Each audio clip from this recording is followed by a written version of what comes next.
Hola y bienvenidos a Módulo 5. This module, we're going to be talking about body parts, and we have our first pronunciation project.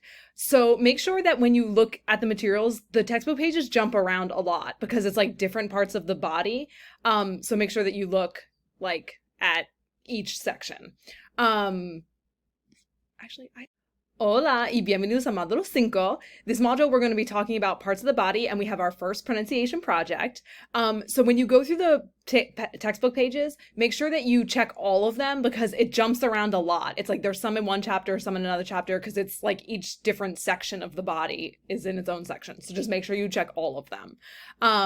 Okay, and then we also have our first pronunciation project due this module. So again, there's some videos to practice your pronunciation. And then when we go to the assignments, we actually have the pronunciation project there.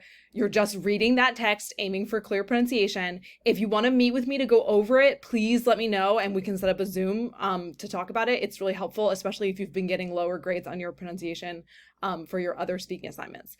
And then other than that, we have the homework packet, like always, and the quiz. Even though the due date is technically June 8th, which is the end of modules 5 and 6, if you want to stay on track, you should aim to have module 5 done by June 4th. Okay? Buena suerte, good luck, y nos vemos pronto.